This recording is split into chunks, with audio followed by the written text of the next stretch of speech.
Arrest him! Now I don't care if he claims to own this ranch.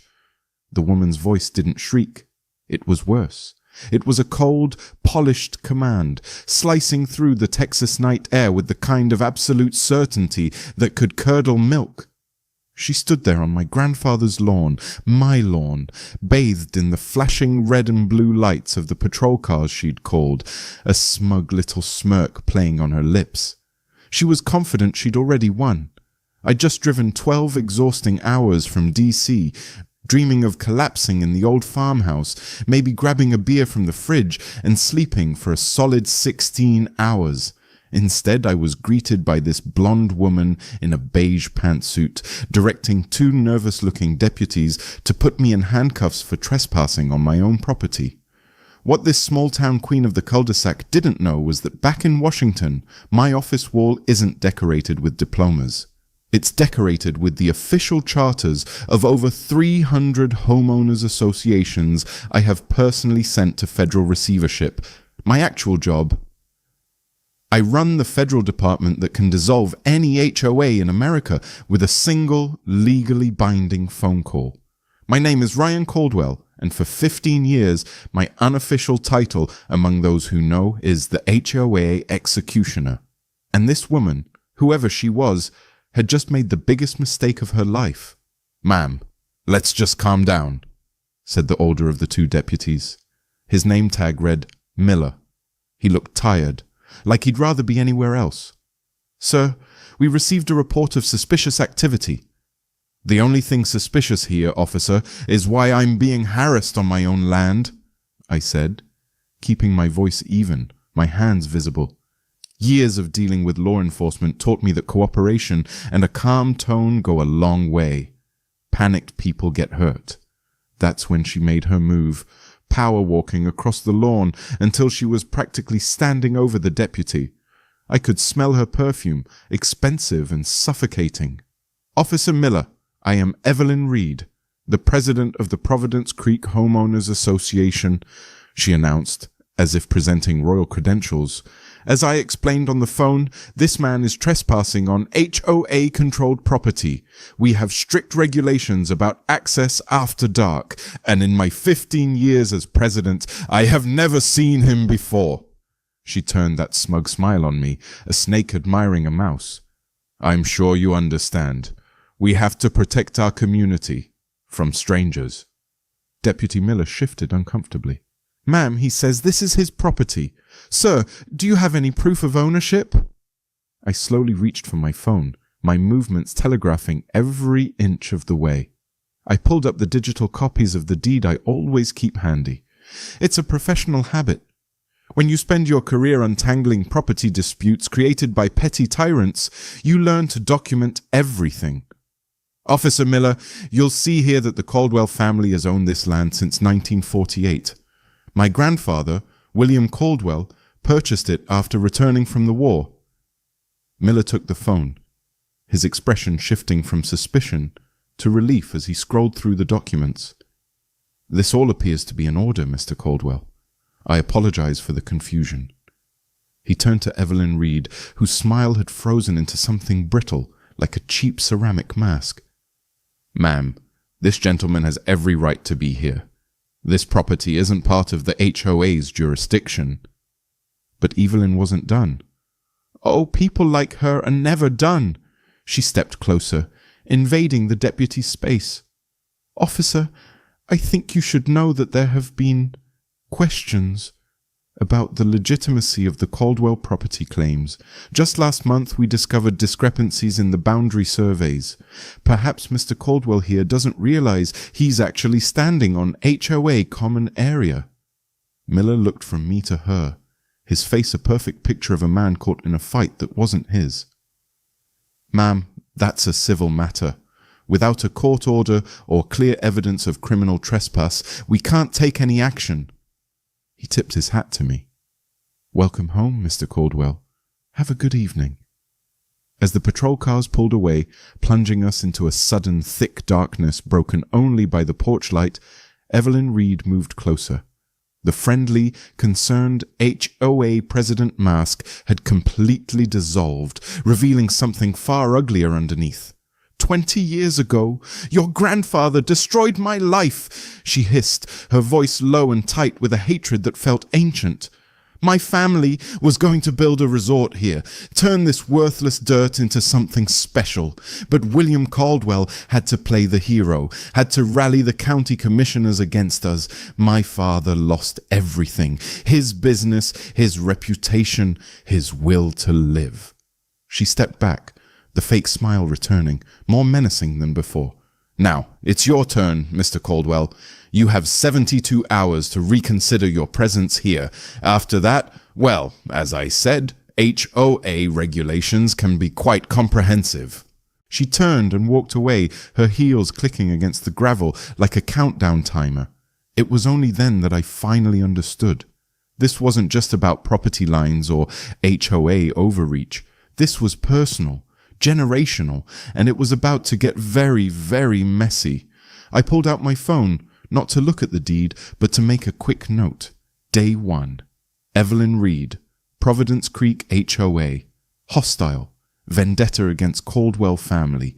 Just declared war.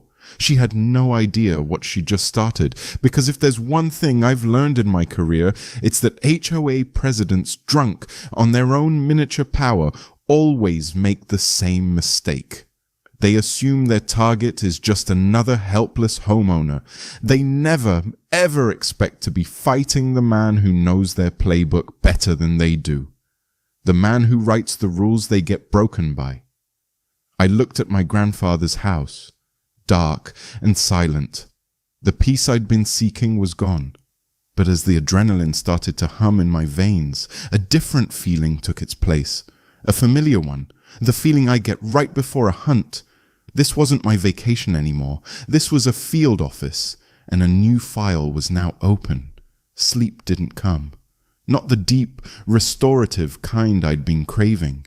Instead, I drifted through a restless grey fog, my grandfather's warnings about the new people echoing in my head. When the sun finally broke over the Texas horizon, painting the sky in shades of orange and rose, I was already up, a mug of black coffee in my hand. I wasn't a man on vacation anymore. I was an investigator on hostile ground. The first rule of any operation is to know your enemy and know their territory. I spent the first hour of daylight doing a slow, careful perimeter walk of my own property, observing Providence Creek in the clean morning light. It was even more unnerving than it had been at night. The perfection was absolute. Every lawn was a carpet of flawless green. Every driveway was spotless. Every decorative shrub was trimmed into an identical, soulless sphere. It was the architectural equivalent of a forced smile, a beautiful, deeply unsettling lie. There was no life here, no chaos. Just order, the kind of rigid order that takes a tremendous amount of effort and fear to maintain.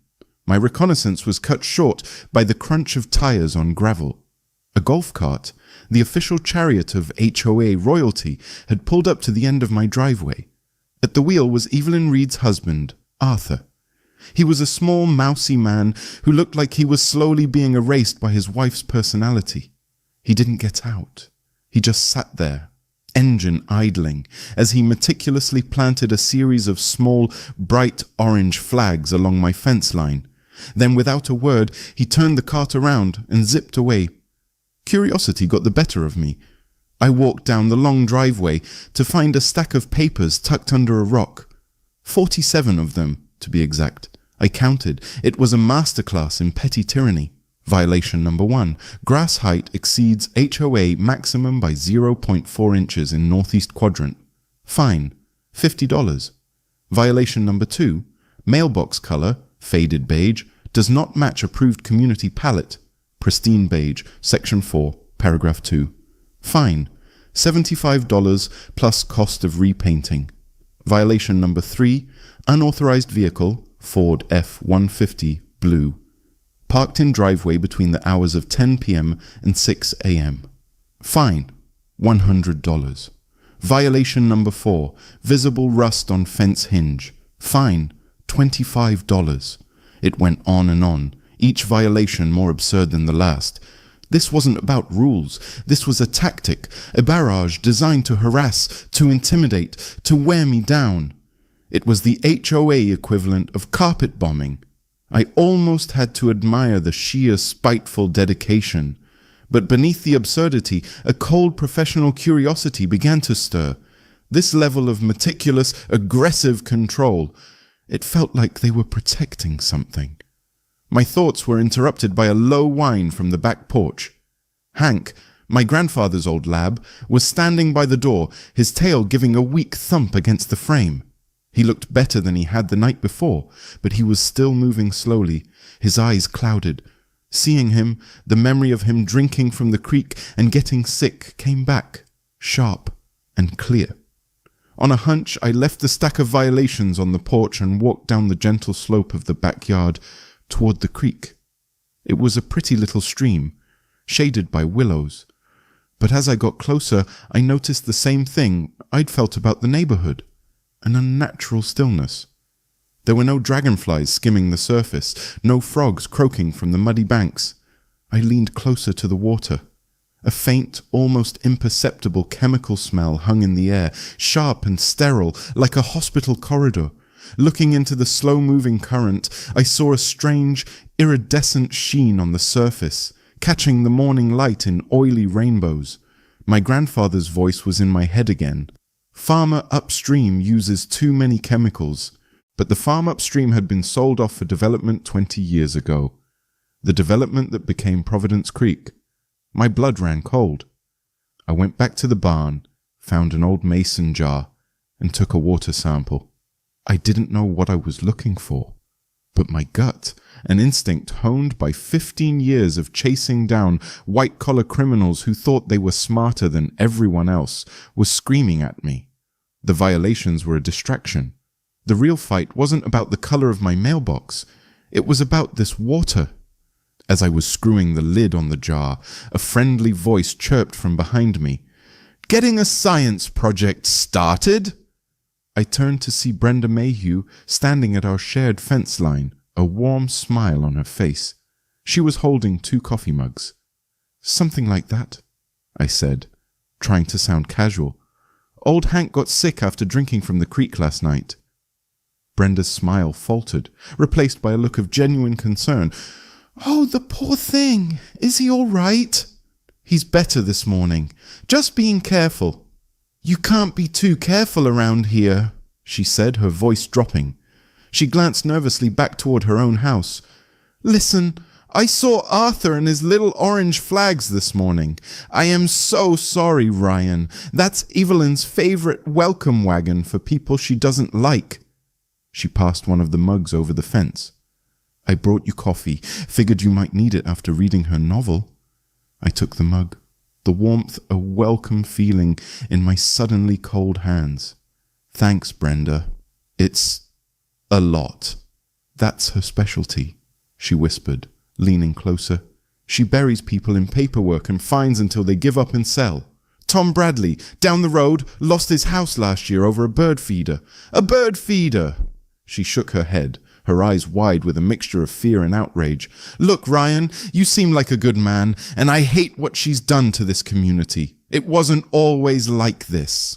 Every instinct I had told me to keep my distance, to play my cards close to my chest. An investigator without backup is a vulnerable one, and trust is a luxury I couldn't afford. But I was alone, 100 miles from anywhere I could call for help, and Brenda felt like the only person in this entire sterile landscape who was actually human. I made a calculated decision. "Brenda," I said, keeping my voice low, "I think there's more going on here than just fines for tall grass." A flicker of something, recognition, maybe fear, passed through her eyes. "What do you mean?" "I don't know yet. But people who build walls this high are usually hiding something behind them, not just protecting what's inside." She bit her lip, looking around again. "She's crooked, Ryan. Crooked as a dog's hind leg. The money, the HOA fees are outrageous, but the landscaping is cheap. The pool is always closed for repairs. None of it adds up.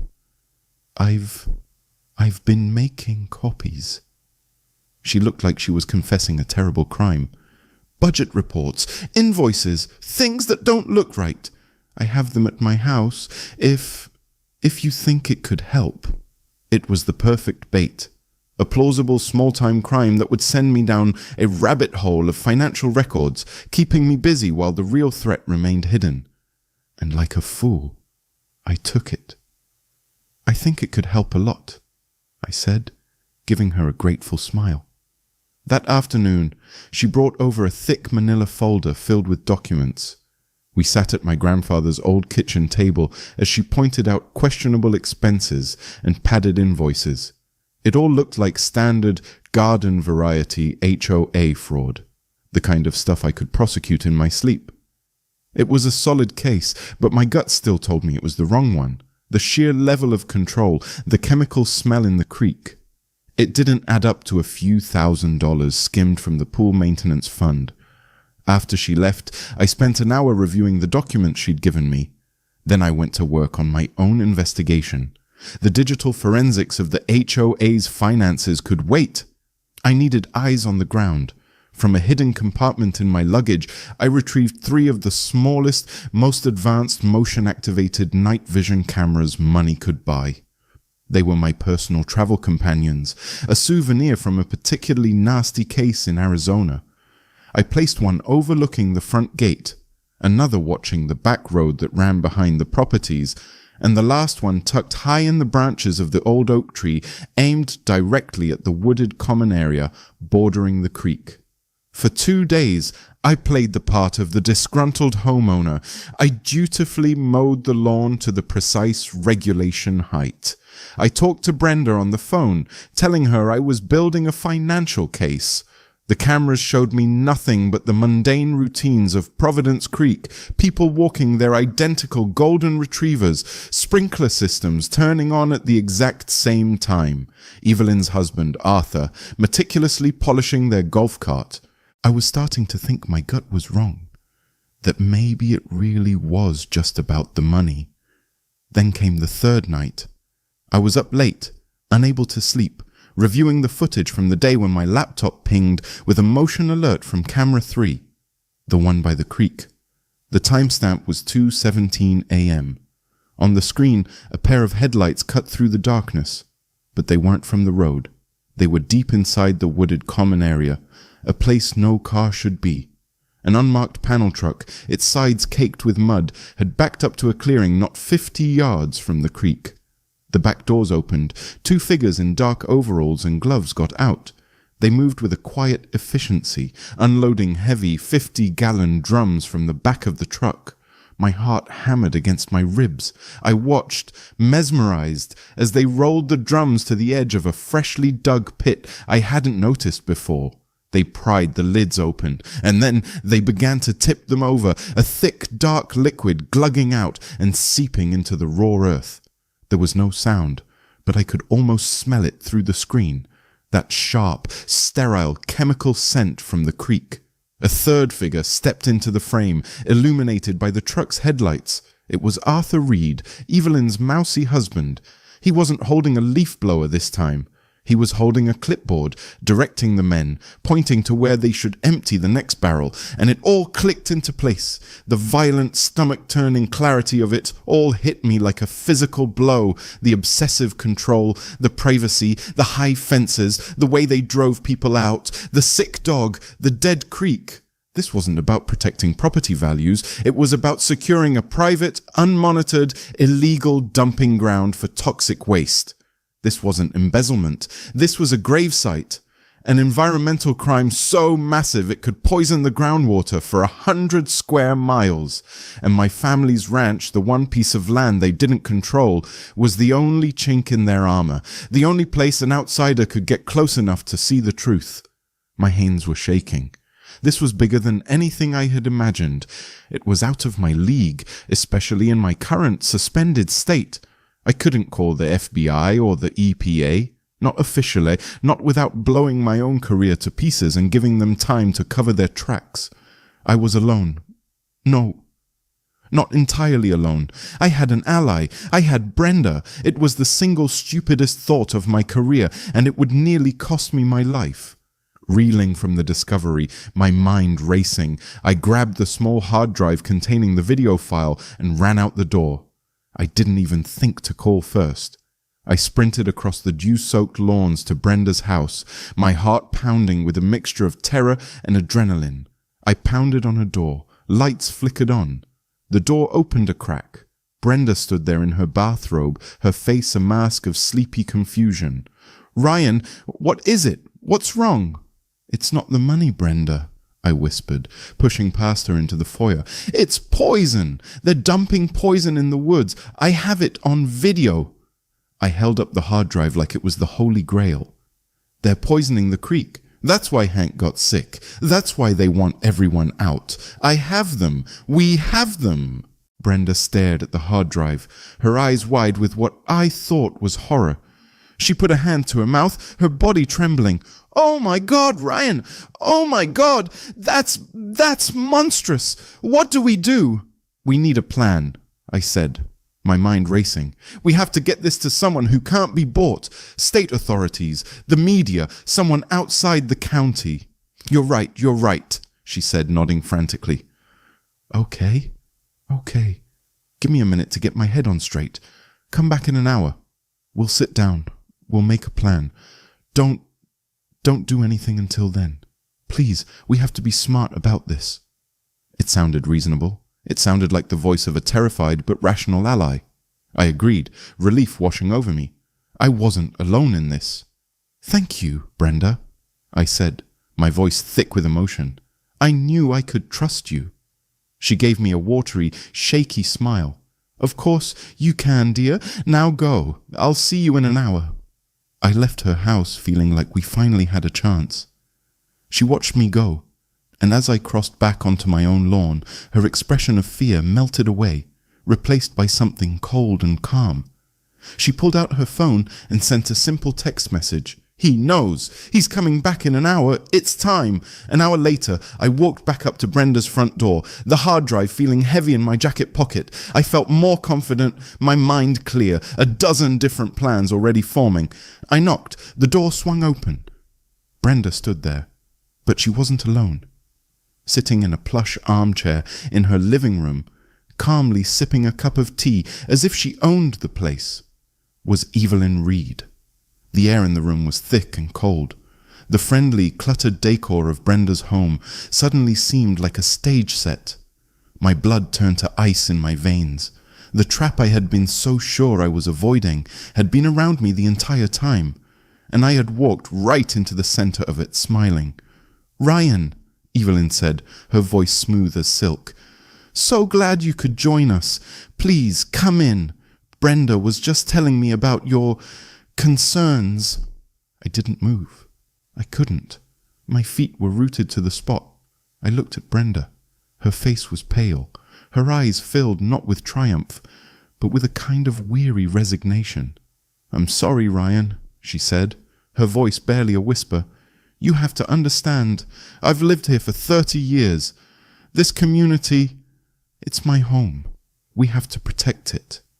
"Protect it?" I choked out, my voice hoarse. "By letting them poison it?" Evelyn let out a small condescending laugh. "Brenda is a founding member of our community's Purity and Beautification Committee, Ryan.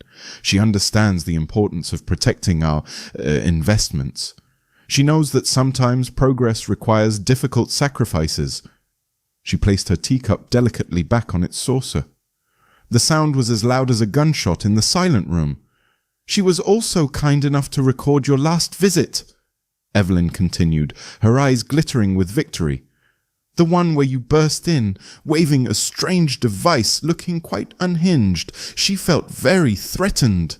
In the distance I heard it, a faint familiar sound, a siren. It was getting closer. I believe that's your ride," Evelyn said, her smile finally reaching its full, venomous bloom. "The police are on their way.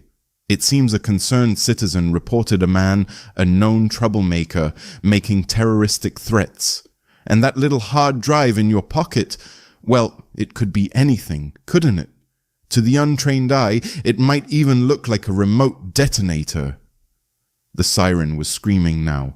Just a street or two away, I was trapped, framed, a fugitive in a town owned by the very people I was trying to expose. I hadn't just been outmaneuvered, I'd been buried. For a half second that stretched into an eternity, I was frozen.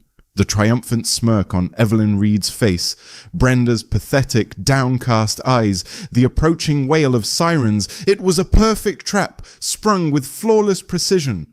They expected me to surrender, to argue, to be escorted out in handcuffs, my name and career ruined before the sun came up. They miscalculated. In my line of work, you learn that when the front door is kicked in, you don't argue with the boot. You go out the back window. With a roar of pure, frustrated rage, I did the one thing they didn't expect. I pivoted, grabbed one of Brenda's heavy, ornate dining chairs, and hurled it sideways through the pristine, double-paned bay window. The crash of shattering glass was explosive in the quiet room. Evelyn screamed, a genuine startled shriek this time. Brenda yelped and stumbled backward. In that single moment of shock and chaos, I bolted. I launched myself through the jagged hole in the window frame, landing hard on the manicured flower beds outside, the thorny arms of prize-winning roses tearing at my jacket. I didn't look back. There was no time to think. Only run. I scrambled into the deep shadows of the backyard, my lungs burning. The sirens were deafeningly close now, converging on the front of the house. I used the darkness, moving from one perfectly sculpted hedge to another, a ghost in this sterile garden. I vaulted a low white picket fence, my feet sinking into the unnaturally soft turf of another identical lawn. Behind me, I heard shouting. Flashlight beams sliced through the darkness, but I was already gone, melting into the familiar, wilder shadows of my grandfather's property. I didn't head for the house. They would expect that. Instead, I dove into the cavernous, dark opening of the old barn. The air inside was thick with the smell of hay, rust, and memories. I slammed the heavy wooden door shut, plunging myself into near-total blackness, my heart hammering against my ribs like a trapped bird. I slid down the rough-hewn wall, gasping for breath, the small, heavy hard drive clutched in my hand like a talisman. I was a fugitive, framed, hunted, and utterly alone. My official career was over. My name was probably already on a dozen watch lists. Every instinct for self-preservation told me to throw the hard drive in the creek, disappear, and start a new life in some forgotten corner of the world. But then I thought of my grandfather's name being dragged through the mud. I thought of the poison seeping into the earth he had loved. I thought of Evelyn Reed's smug, triumphant face. Defeat is a choice. I wasn't ready to make it. I pulled out the one thing they didn't know I had, a cheap, disposable burner phone I kept for emergencies. My official phone was a liability, a tracking device. This one was a ghost. I had one number programmed into it, a contact so far off the books she didn't officially exist in my world. A person who valued a world-shaking story more than rules, regulations, or personal safety. I dialed. She picked up on the second ring. "You've got 10 seconds before I block this number, Caldwell." Her voice was sharp, quick, and exactly what I needed to hear. "Jess, it's Ryan," I said, my voice low and urgent. "I'm in trouble, deep trouble." "What else is new?" Jessica Riley shot back, but the teasing edge in her voice was gone. She knew my real voice, my in-trouble voice. "How deep?" "I've stumbled into a corporate-level illegal toxic waste dumping operation in Central Texas. They're run by a sociopathic HOA president and a company called Omnichem Solutions. They've framed me for a felony and the local cops are in on it." There was a pause, then the faint sound of typing. "Omnichem? The guys with the big government contracts? Ryan, that's not a hornet's nest, that's a dragon's den." "I know. And I have them on video, Jess. Proof of everything. But it's no good if I'm in a cell." I took a deep breath. "They're doing another dump tonight, the biggest one yet. Midnight, at the old quarry on the north edge of my property." "What do you need?" she asked. No hesitation. This was the gamble. My last play. I'm sending you an encrypted file with the video and coordinates. Don't come to save me. Don't call the feds. They'll just get bogged down in jurisdiction and paperwork, and Omnicom's lawyers will have everything buried by sunrise. I need you to come here as a journalist. Bring a camera crew. Bring the brightest lights you have. I'm going to give you a show. Just be there before midnight. And what are you going to do? I'm going to make sure they can't run from the spotlight, I said. Just get here, Jess. I hung up, sent the file, and then smashed the burner phone under the heel of my boot. No more calls, no more lifelines. The die was cast. For the next few hours I was a ghost on my own land. I watched from the woods as patrol cars circled, their searchlights sweeping the fields. They searched the house, then left. An hour later, a different kind of vehicle arrived, a black SUV with no markings. Private security, Omnicom's cleanup crew. 2 beefy men got out and began a systematic patrol of the property line. They were professionals. I waited in the cold darkness of the barn, my mind racing. I couldn't stop them by force. I just had to make sure they were seen. But the quarry was secluded, deep in the woods. Jess's crew might not get there in time if there was any resistance. I needed a diversion, a big one. My eyes fell on my grandfather's old tractor. It was an ancient, rust-eaten beast of a machine that hadn't been run in a decade. But it was heavy. It was loud, and it was pointed directly at the section of fence bordering the main road. It took me 20 minutes of frantic work with a pocket knife and some baling wire, my knuckles scraping raw against rusty metal. But I finally got the ignition wires hot-wired. At 11:45 p.m., I cranked the engine. It sputtered, coughed a cloud of black smoke, and then roared to life with the sound of a dying dinosaur. I jammed it into its lowest gear, aimed it at the fence, and jumped clear. The old tractor groaned forward, a runaway metal beast.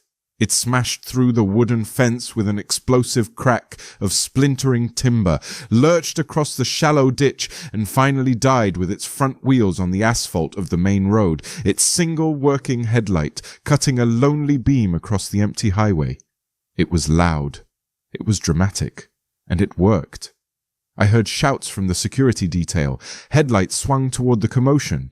It was the chaos I needed. While they ran to investigate the noise, I slipped out the back of the barn and melted into the woods, moving quickly and silently toward the quarry. I got into position on a rocky ledge, overlooking the site just as the first unmarked truck rumbled down the dirt track. My heart pounded a frantic rhythm against my ribs. Below me, the scene I'd seen on my camera played out in real life. The pit was larger now, a gaping wound in the earth. The Omnicom team moved with practiced ease, their movements illuminated by portable floodlights. And then I saw her, Evelyn Reed, standing beside a man in an expensive suit, her arms crossed, overseeing her toxic empire. She looked completely at home. I pulled out my phone, the real one this time. I opened the secure streaming app Jess had set up for me years ago. I had a clear shot of the entire operation. I hit Go Live. I wasn't just a witness anymore. I was a broadcast station. Just as the crew below positioned the first barrel to be tipped, a new set of lights appeared at the entrance to the quarry road. Not the slow-moving headlights of a semi. These were bright, sharp, and moving fast. A white news van with a satellite dish on top skidded to a halt, its high beams illuminating the entire scene like a movie set. The side door slid open and Jess Riley jumped out, a microphone in her hand, her cameraman right behind her. Evelyn and the man in the suit spun around, their faces masks of pure shock. The Omnicom crew froze, caught like deer in the headlights. But Jess hadn't come alone. A second vehicle pulled up right behind hers, a government-issue sedan with a state emblem on the door. The door opened, and 2 people in jackets with state EPA enforcement emblazoned on the back stepped out, their faces grim. Jess hadn't just brought a camera. She'd brought the one authority Omnicom's local influence couldn't touch. It was over. Checkmate. The chaos that erupted below was beautiful. The private security goons didn't know who to grab. The corporate suit was frantically speaking into his phone. And Evelyn Reed, she just stood there, paralyzed, as the world she had so carefully and cruelly constructed crumbled into dust around her on live television. 6 months later, I sat on the back porch of my grandfather's house, a cold beer in my hand. The air no longer smelled of chemicals. Instead, it smelled of fresh earth, as federal cleanup crews worked down at the creek, which was now officially a Superfund site. Evelyn Reed, her husband Arthur, and Brenda Mayhew were all facing a raft of federal charges that would likely keep them in prison for the rest of their lives. The Providence Creek HOA had been dissolved by federal order, my federal order, signed on my first day back at work. Omnichem Solutions was drowning in lawsuits, congressional hearings, and a massive RICO investigation that was shaking the company to its foundations. My suspension had been lifted with a formal apology. My boss had offered me a promotion, a new well-funded task force dedicated to investigating exactly these kinds of corporate, political, criminal enterprises. My phone buzzed. It was an email from Jess.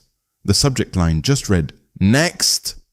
Attached was a single file, a detailed dossier on the Omnichem executive who had been standing next to Evelyn that night, the one who had slipped away in the chaos and was last seen boarding a private jet to a country with no extradition treaty.